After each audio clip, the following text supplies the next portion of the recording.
नमस्कार साथियों, आपका हमारा राधा कृष्ण गार्डन में हार्दिक स्वागत है साथियों। और साथियों कि जैसा कि हमने आपको बताया था कि हम अपने अंगूर की बेल की कटिंग करेंगे, प्री कटिंग। इसे प्री कटिंग बोलते हैं। ये आपके जुलाई के मंथ में ये कटिंग होती है। इसका जो सबसे जो मेन कारण होता है कि जो अननेसेसरी जो ब्रांच जो निकली हुई होती है उनको काटना जरूरी होता है। मैं आपको एक दिखा देता हूँ कि प्री मैच्योर कटिंग किस प्रकार की जाती है। देखो साथियों, जिस प्रकार की ये जो टहनी है, इसको देखो, हमने पहले यहाँ से कटिंग किया, तब यहाँ से इसने यहीं से इसके अंदर फुटा हुआ आ गया। तो जहां तक कि ये ब्राउन ब्रांच है उससे थोड़ा सा आगे लेकर हम इसको इस प्रकार से ये जो लंबी ब्रांच है उसको काट देंगे। ऐसे हम आपको एक दो कटिंग और करके दिखाते हैं। जो ब्राउन ब्रांच की है, देखो जैसे ये है, तो हम इसको आगे से वहां से नहीं काटेंगे, यहाँ से काटेंगे। ये देखो इस प्रकार से काट देंगे, क्योंकि हमने ये पहले भी कटिंग की है, इसलिए आसानी होगी ये कटिंग करने में आपको। ये देखो इस प्रकार से हम ये कटिंग कर देंगे और सारी कटिंग हम इसी प्रकार से करते जाएंगे। उसका मैं आपको कारण दिखाऊंगा और बाद में आपको मैं ब्रांचें भी दिखाऊंगा कि किस प्रकार से हमने ये कटिंग की है। तो एक बार हम ये हल्की हल्की सी ये कटिंग कर लेते हैं।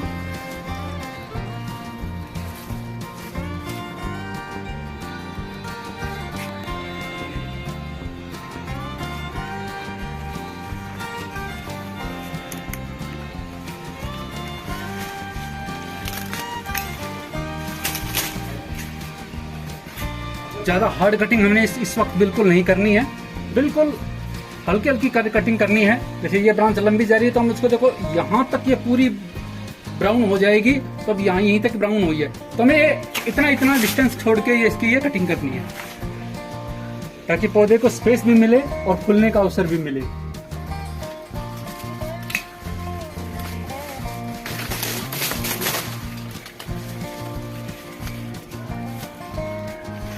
जो लंबे लंबे जो शाटे हैं, जो ब्रांचें हैं, इनको हम पूरी तरह से हटा देंगे।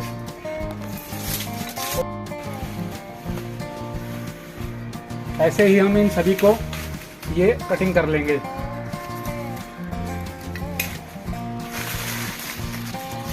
देखो जो लंबी लंबी ब्रांचें हैं, इन सब की हम इस प्रकार से ये कटिंग कर लेंगे।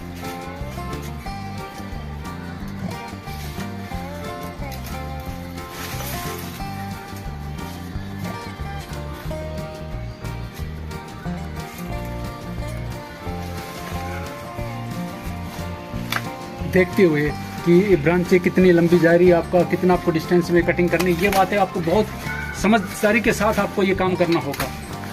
इस प्रकार से ही आपको ये काम करना होगा।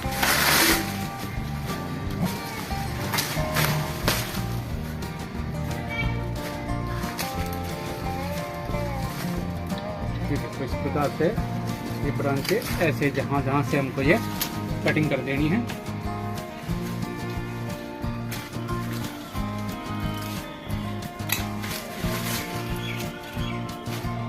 ज़्यादा हार्ड कटिंग हमें बिल्कुल नहीं करनी है, बस इस प्रकार से आपको ये कटिंग करनी है। देखो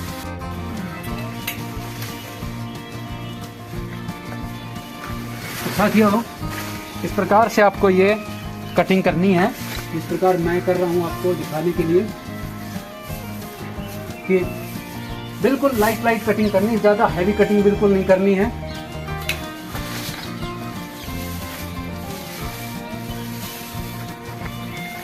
तब तक एक बार हम पूरी कटिंग कर लेते हैं, उसके बाद मैं आपको समझाऊंगा। तब तक वीडियो को पॉज कर लेते हैं। तो साथियों, जैसा आप देख सकते हैं कि हमने अपनी ये कटिंग पूरी कर ली है। एक बार आपको मैं एक तरीका दिखा देता हूं कि किस प्रकार से हमने ये कटिंग की। देखो हमने ये इस तरह से ये सब छोड़ के इनकी ये कटिंग की है, क्योंकि ये बाद में बताऊंगा कि हमने इनको लंबा क्यों छोड़ा है और इतनी हल्की कटिंग क्यों की है। इसका भी रीजन मैं आपको बाद में बताऊंगा। जब हम इसकी जब दोबारा जब मेन जो कटिंग करेंगे उस समय आपको ये बात पूरी तरह समझ में आएगी। अब इसको पूरी तरह से आप नहीं समझ सकते, जो मैं आपको बताऊंगा, क्योंकि इसका जो मेन रीजन होता है कि अब ये पूरी तरह से ये ब्रांच पूरी तरह से मैच्योर हो जाएगी और फिर हम इसको 2 से 3 ही इसका वो रखेंगे। जो ये जो नोड है वो 2 से 3 ही नोड रखेंगे, उसके बाद हम यहाँ से इसको ये कटिंग कर देंगे। देखिए अब जो यहाँ तक की जो ब्रांच है ये पूरी तरह मैच्योर हो जाएगी और जो पीछे की ब्रांच है वो अच्छी मजबूत हो जाएगी, जिससे आपको ये पैदावार काफी अच्छी मिलेगी। इस प्रकार आपने हमारी ये जो अंगूर की जो वीडियो देखी थी हार्वेस्टिंग की, तो उसका यही नतीजा था इस प्रकार की कटिंग का ही। और ऐसे ही आपको ये कटिंग करनी है। देखो ये सभी हमने ये बड़ी बड़ी है छोड़ दी, जहां जहां तक की हमने ये थी, उसके बाद आगे हमने सभी ये कटिंग कर दी। तो इसी प्रकार से आपको भी अपनी ये अंगूर की बेल की इस प्रकार कटिंग कर लेनी चाहिए। तो साथियों आशा करता हूँ कि आपको ये अंगूर की बेल की जो ये कटिंग का जो वीडियो है वो आपको अच्छी तरह समझ में आ गया होगा और पर्पज भी समझ में आ गया होगा कि क्यों की जाती है। अगर हम इसका अगर कटिंग नहीं करेंगे तो अभी इसके अंदर ये दोबारा से फल आना शुरू हो जाएगा। इस प्रकार मैं आपको दिखाता हूँ, ये देखो, ये देख रहे हो, ये दोबारा से फल आना शुरू हो जाएगा और आगे आपका फल नहीं आएगा। तो इसलिए हमको ये कटिंग करना बहुत जरूरी है और हमें इसी प्रकार से ये आपको ये कटिंग करनी है। ज्यादा हार्ड काट दोगे तो आपकी ये बेल, बहुत सी बेल खराब हो जाएगी और आपका कोई भी काम ठीक से नहीं बन पाएगा और ज्यादा से ज्यादा नोड आपको नहीं मिल पाएंगे। हमें इस बेल में ज्यादा से ज्यादा आपको नोड लेने हैं, यानी कि ज्यादा से ज्यादा जितना फुटा होगा उतनी ही आपका अच्छी पैदावार आपको मिलेगी और अच्छी आपको ये अमाउंट के अंदर आपको ये अंगूर मिलेंगे। तो इसी आशा के साथ साथियों कि आपको ये वीडियो अच्छी तरह समझ में आ गया है। समझ में आ गया तो वीडियो को ज्यादा लाइक कीजिएगा, शेयर कीजिएगा और जो साथी चैनल पे पहली बार है वो चैनल को सब्सक्राइब कर लीजिएगा, साथ ही बेल आइकन को भी प्रेस कर लीजिएगा, क्योंकि इस प्रकार की ढेरों इन्फॉर्मेटिव जानकारी मैं चैनल पे लेकर आता रहता हूँ। तो इसी के साथ साथियों धन्यवाद, जय श्री कृष्ण।